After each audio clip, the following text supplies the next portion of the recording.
This story is titled, I overheard my girlfriend's boss asking her on the phone if her boyfriend, me, has any idea that he ruined our relationship. Hey Reddit, I never thought I'd be sharing this story, but here we are. I'm a 31-year-old man, and what I'm about to tell you is a wild ride involving betrayal, deception, and some massive revenge that I'm not particularly proud of, but don't regret either. It all started 5 years ago when I met my fiancée Lily, a stunning 27-year-old redhead, at a friend's house party. I was doing what I usually do at social gatherings, hanging awkwardly by the snack table, when she approached me and asked if I was guarding the chips or just socially awkward. Without missing a beat, I replied, "Both, obviously." We hit it off instantly. We exchanged numbers that night and started dating soon after. Everything seemed perfect. Fast forward 4 years, and I had put a ring on her finger. Those years were honestly some of the best of my life. We had inside jokes that would make us laugh until we couldn't breathe, like the time we got lost hiking and ended up in some random farmer's field. Lily somehow convinced him we were wildlife photographers to avoid getting in trouble for trespassing. Or our Saturday morning ritual, where we'd make these absolutely insane waffle creations and rate each other's efforts. Her strawberry caramel monstrosity somehow always won, even though mine were clearly superior in both taste and structural integrity. We were a solid team, or at least I thought we were. I'd spend hours fixing her computer when it crashed before important deadlines. When she mentioned wanting to try Pilates but felt self-conscious, I converted our spare room into a mini studio so she could practice at home first. I once planned a surprise weekend trip to meet her favorite author at a book signing 4 states away. I drove through the night so she wouldn't miss work on Monday. I even remembered how she mentioned once, just once, that her mom used to make this specific Dominican dish on her birthday. I spent weeks secretly learning to cook it, even calling her mom for tips and everything. Throughout our relationship, my orange tabby Baxter had been by my side. This magnificent beast has been with me for 7 years, since he was a tiny furball that could fit in my palm. He became Lily's buddy when she came into the picture, and the 3 of us seemed like the perfect little family. Lily and I moved into a decent apartment downtown, merged our friend groups, and started planning for the future. A home in the suburbs, kids, the whole American dream package. We'd stay up late sometimes just talking about what we'd name our kids, or what color we'd paint our future living room.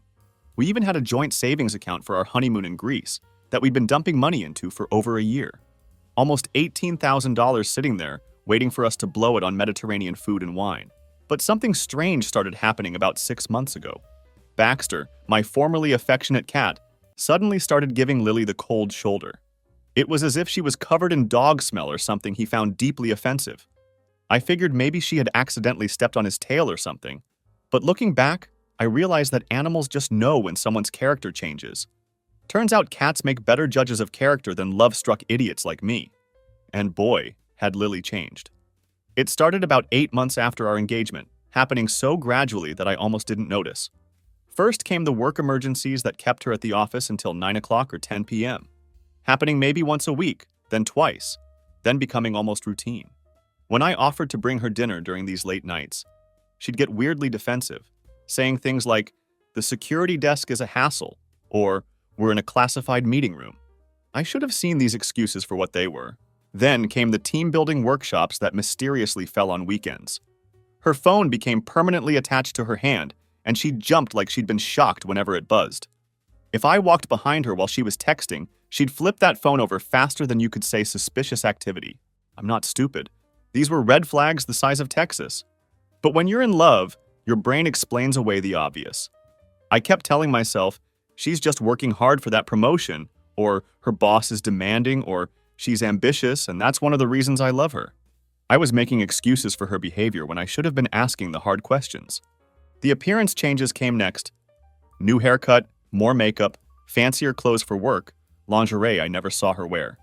Suddenly she needed regular nights out with coworkers I'd never met and wasn't invited to meet. Once I suggested dropping her off to save on the Uber, and you'd think I'd offered to commit a felony the way she reacted. Another time I saw a credit card charge for a restaurant on a night she claimed to be at a team dinner paid for by the company.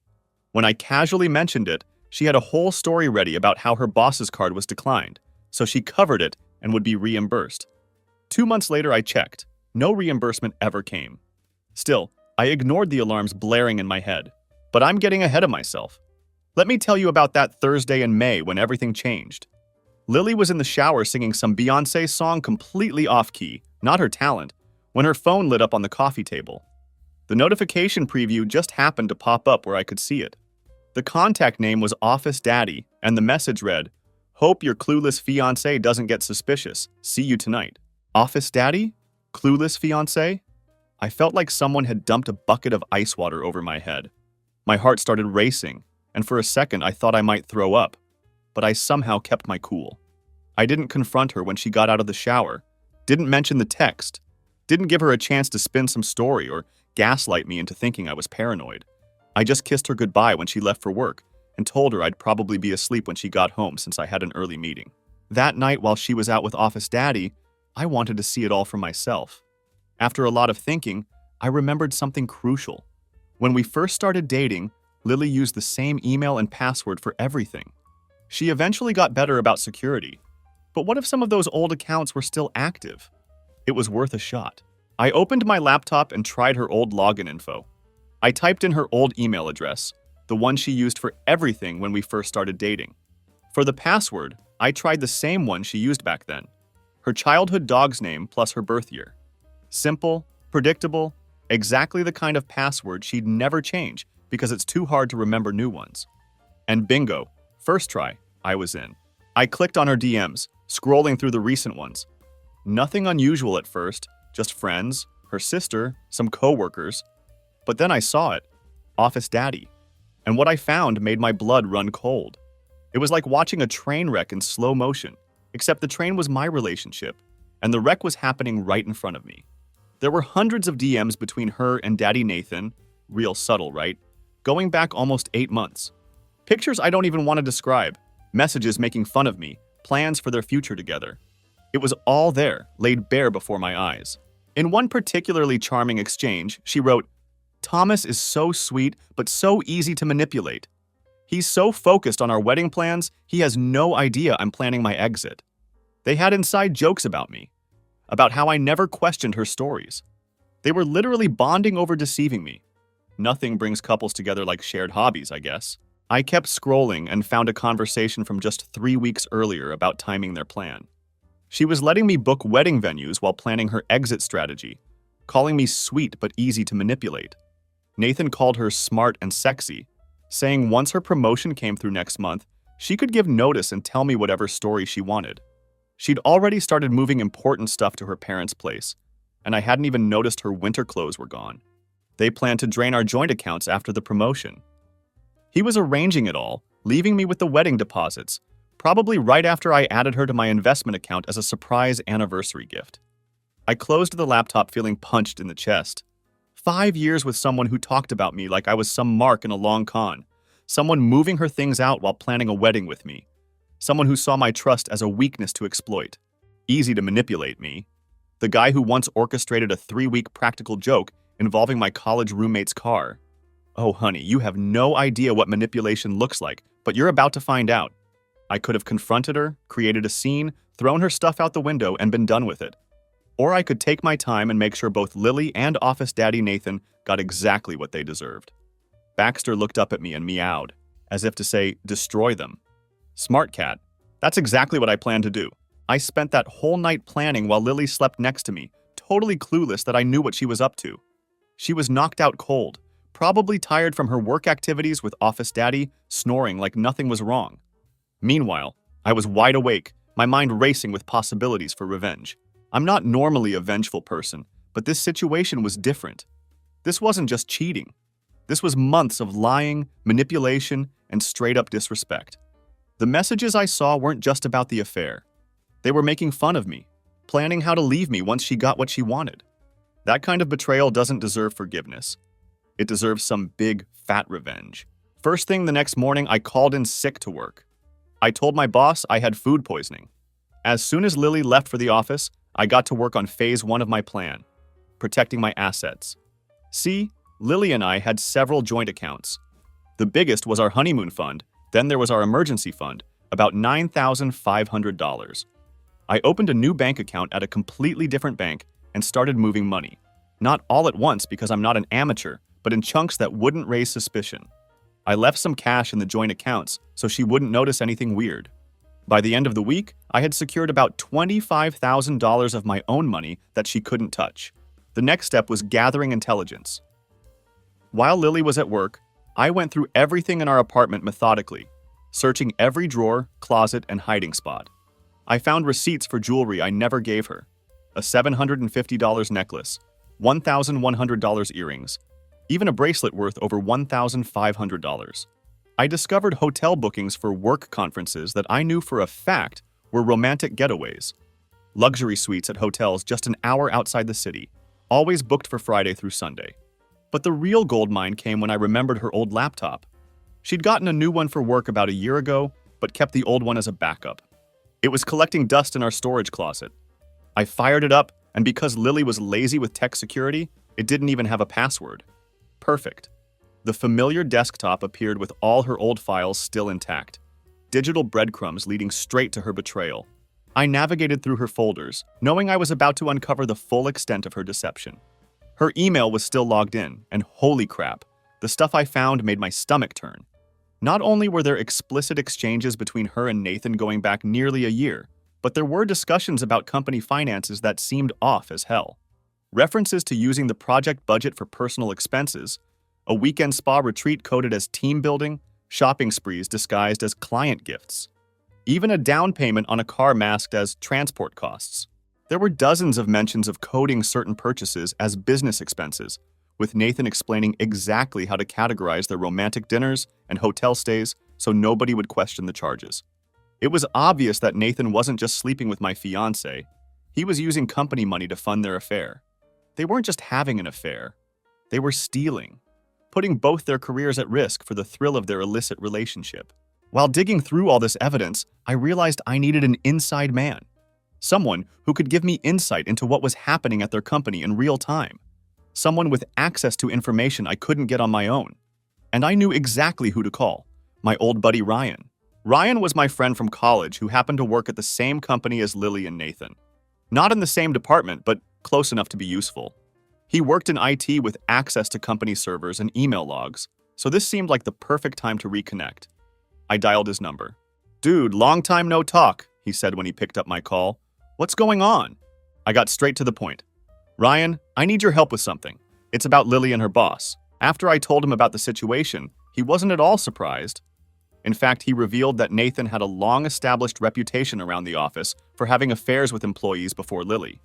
These affairs had been going on for years, but HR could never prove anything because the women always covered for him, either out of fear for their jobs or hopes for advancement. Plus, Nathan was too valuable to the company since he brought in big clients, making management reluctant to investigate too deeply.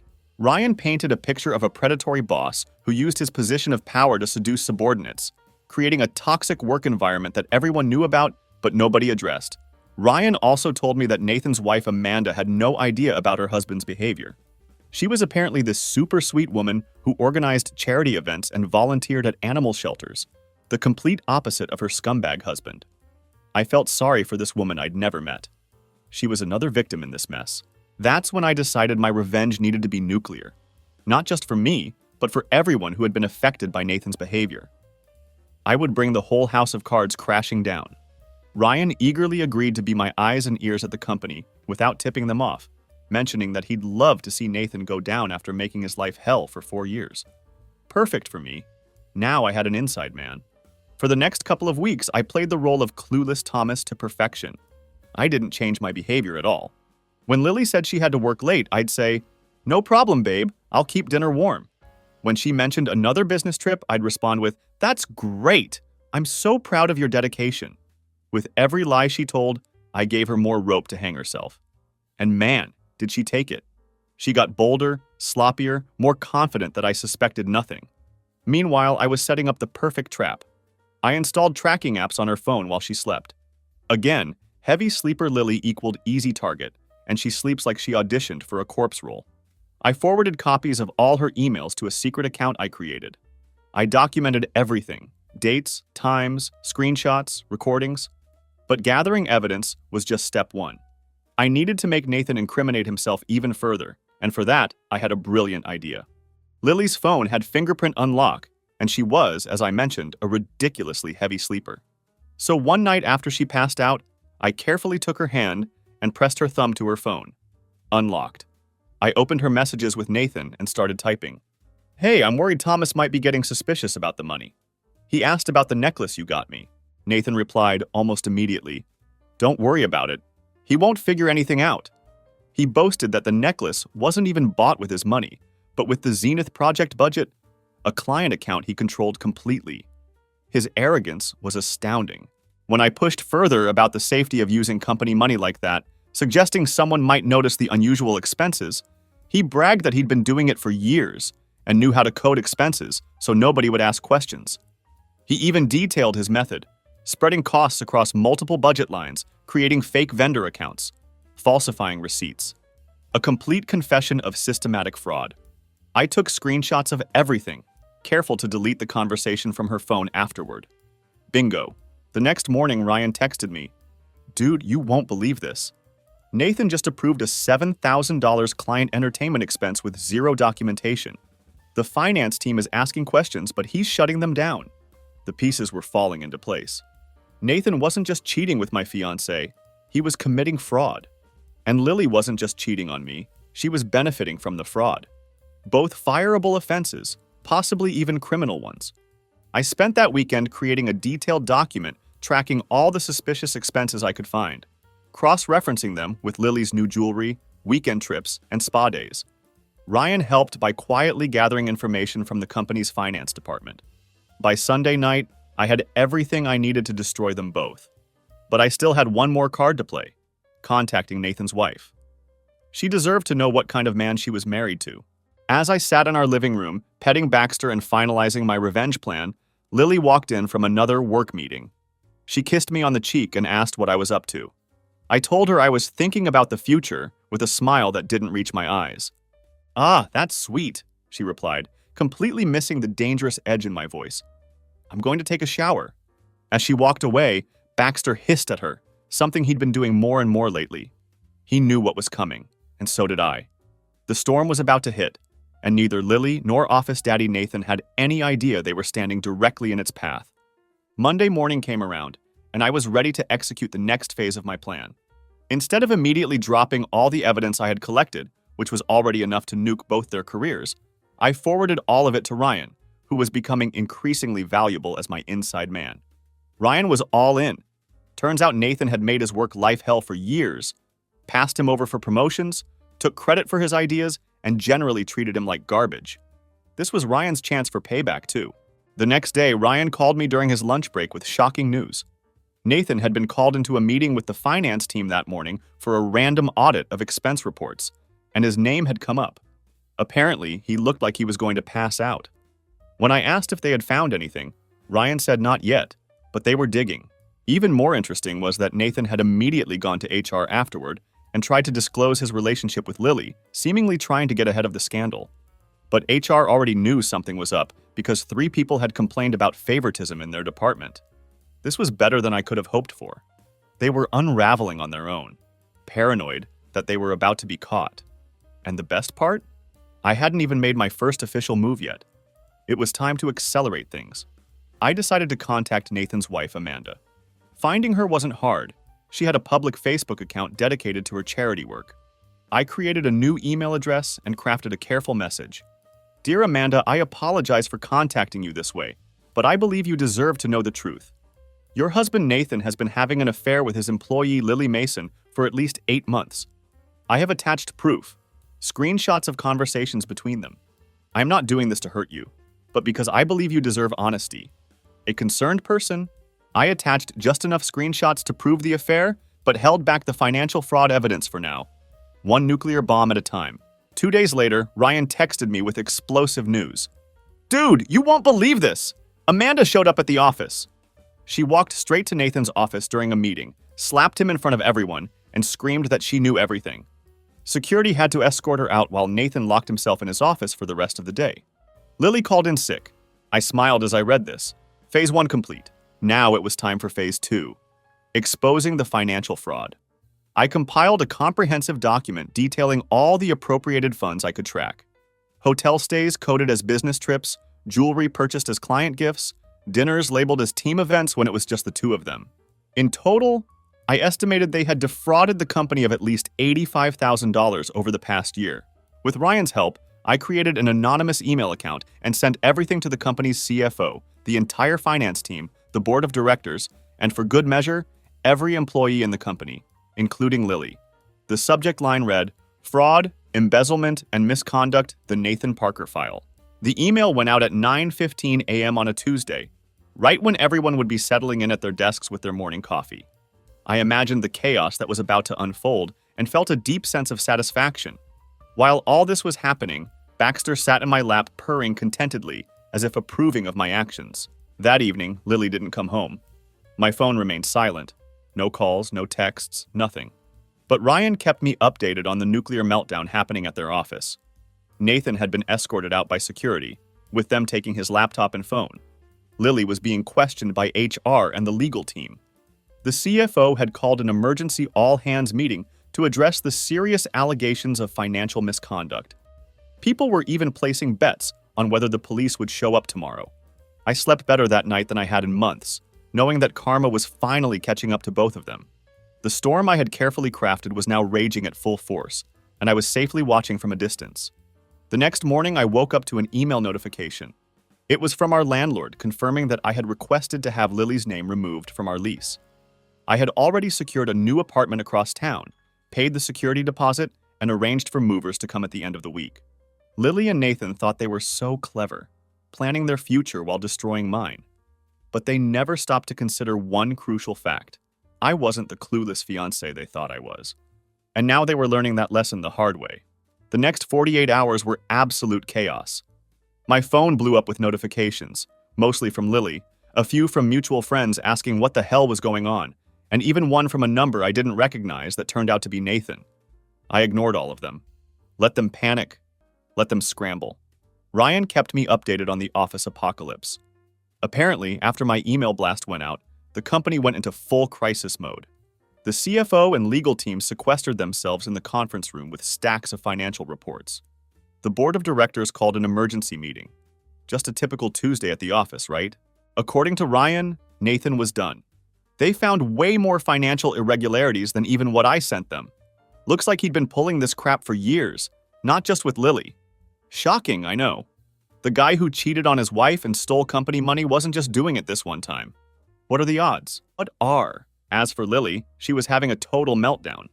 She tried to play the victim at first, claimed she had no idea about the financial stuff, that Nathan manipulated her. Blah, blah, blah. But then, HR showed her the screenshots. She ran to the bathroom crying and hadn't come back for hours. Around noon, my phone rang with a call from an unknown number. Against my better judgment, I answered. It was Nathan sounding strained and desperate. I played dumb, asking who it was, and when he identified himself as Lily's boss, I called him Office Daddy. After a long pause, he tried to claim there had been a huge misunderstanding. I cut him off and told him to cut the crap, since I'd seen everything, tracked all the money, and knew exactly what they'd been doing. And now, so did his wife and entire company. Nathan shifted to threatening mode, saying I didn't understand what I'd done and that he had connections to make my life very difficult. I actually laughed out loud. Yeah, the guy about to be fired and possibly arrested for embezzlement, whose wife was leaving him and reputation was destroyed, was going to make my life difficult. Sure thing, buddy. I told him to go ahead and try, then hung up and blocked his number. I went back to packing my stuff while Baxter watched from the top of the bookshelf, looking like he was thoroughly enjoying the show. Later that afternoon, Ryan called again with breaking news. The police had shown up and were in with the CFO and legal team. Nathan got escorted out by the cops. Now he's probably looking for a new girlfriend in prison. Lily was still at the office. HR told her not to leave town. Always a great sign when you're hoping to avoid criminal charges. She kept asking about me, wondering if I was the one who sent all the evidence. Ryan played dumb, saying he was just watching the show like everyone else. Office entertainment had never been so juicy. By evening, I had most of my stuff packed. I had already changed all my passwords, redirected my mail, and notified my bank of potential fraudulent activity. I was cutting every tie, burning every bridge. Around 8 p.m., Lily finally came home to face the music. I was sitting on the couch, Baxter in my lap, looking completely calm as she stumbled through the door. She looked like garbage, puffy red eyes, mascara smudging her face. It's amazing how ugly crying can make even the most attractive person look like they just went 10 rounds with a makeup blender and lost. When she asked what I did, I calmly told her I didn't do anything. She and Nathan did this to themselves. She whined about how they were saying she and Nathan stole money, committed fraud, and might face charges. I simply asked if she did those things, and she launched into the classic, "I didn't know it was illegal" defense. I stared at her, letting the silence stretch uncomfortably before she started backpedaling. I didn't, Thomas, everything is falling apart," she stammered. "I might go to jail. They took my laptop and phone. I need your help." Sure. After cheating on me for months, plotting to leave me, and participating in fraud, she was now expecting me to ride to her rescue. The audacity was kind of hilarious. She finally noticed the packed boxes and empty shelves, asking if I was leaving. I confirmed, "Yep. Lease is now in your name only. Rent's due on the 1st, but you probably knew that." I stood up and continued, "I'll be back tomorrow with movers for the rest of my stuff. You should probably call a lawyer. Always good to be prepared for those pesky criminal investigations." "You can't just leave me to deal with this alone!" she shrieked, grabbing my arm as I tried to walk past her. I removed her hand firmly but without aggression, explaining that actually, I could and I was. I reminded her that for months she'd lied to my face while planning her exit strategy with her married boyfriend. "So congrats, you're free now. Just not in the way you planned," I told her. Funny how life works out sometimes. "Where am I supposed to go?" she asked, tears streaming down her face. "Nathan's wife froze their accounts. I can't even access my own money right now because of the investigation. I have nothing." I shrugged. "Not my problem. Maybe try your parents or one of the friends you've been lying to about working late. I'm sure someone will take pity on you. After all, everyone loves helping out a friend who's about to be charged as an accessory to fraud." As I grabbed my overnight bag and Baxter's carrier, she launched into a new tactic.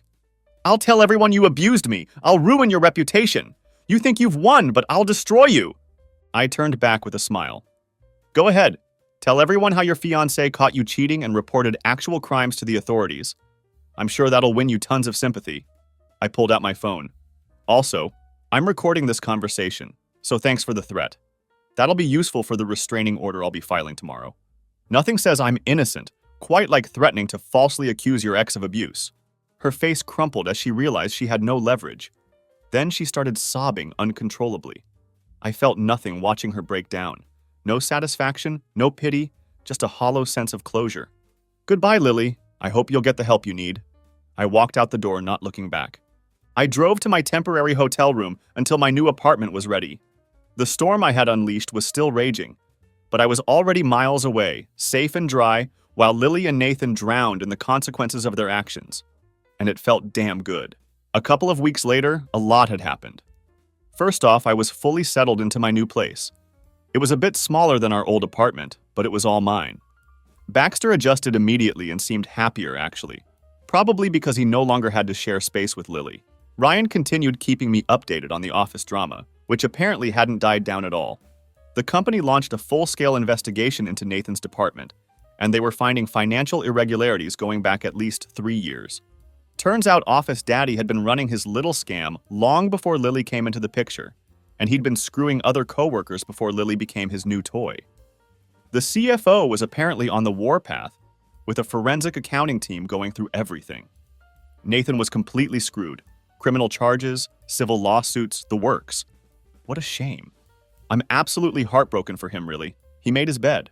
As for Lily, she was suspended without pay pending investigation.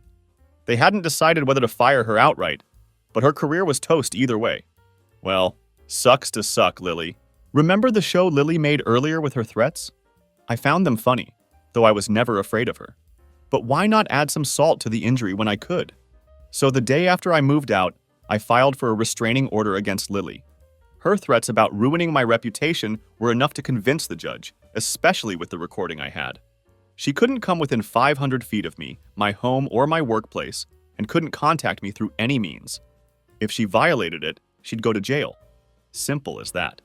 I also immediately broke the lease on our old apartment and made sure Lily's name was the only one on the new agreement. This meant Lily either had to cough up the full rent herself or get evicted. Either way, not my problem anymore. As for our wedding plans, those were obviously canceled. Most vendors gave me partial refunds, but the venue manager actually gave me a full refund. "That bitch doesn't deserve to keep your money," were his exact words, not mine. But I wasn't about to argue with such flawless logic. Our joint honeymoon fund is now my solo vacation fund. I'm thinking Japan instead of Greece. I've always wanted to go there, and now I don't have to compromise on the itinerary. Silver linings, right? Sometimes it takes your fiancée cheating with her boss to finally get that dream vacation. Baxter is going to love it too. Nathan's wife Amanda, on the other hand, is thriving. She cleaned Nathan out in the divorce filing, got the house, the cars, everything. Turns out infidelity combined with criminal charges makes for a pretty straightforward divorce case. Who knew? Amanda also reached out to thank me for everything. It's been 6 months since Lily's meltdown at my apartment building, and honestly, life has been pretty damn good. My job promoted me to senior architect, which came with a sweet pay bump. I used part of it to finally take that solo trip to Japan I'd been planning. 2 amazing weeks exploring Tokyo, Kyoto, and Osaka was exactly what I needed. Ryan has been killing it too. Remember how he always got passed over for promotions when Nathan was in charge? Well, the new department head recognized his talent right away. He's now leading his own team. We still grab beers every couple of weeks to catch up. Baxter is living his best life, obviously. He's sitting on my desk right now as I type this, occasionally pawing at the screen as if to add his own commentary. Looking back on everything, I don't regret exposing them, not for a second. There are people who think I went too far, that I should have just walked away and let karma handle it naturally. But come on, where would be the fun in that? So that's it. Nathan is probably making new friends in prison. Lily is learning that actions have consequences, and I'm enjoying my life with a promotion and the world's most intuitive furball. If there's one lesson I've learned from all this, it's to trust your instincts when something feels off. It probably is. And if your cat suddenly starts avoiding your fiancé, well, you might want to pay attention. Thanks for following along with this wild ride. While I wouldn't wish this experience on anyone, I have to admit I'm in a better place now than I was before. If any of you is in a similar situation, just make sure you grab evidence and secure your finances before you blow up their spot. Edit. Wow. Didn't expect this to blow up. Thanks for all the support. For those asking if I ever heard from Lily again, spoiler alert, I did. And it was pathetic. I'll drop an update soon. Edit 2. I just booked my solo trip to Japan. Baxter is coming, of course. Lily thought she was going to scam me out of my honeymoon fund. Nah, babe, I'll be eating Wagyu and living my best life.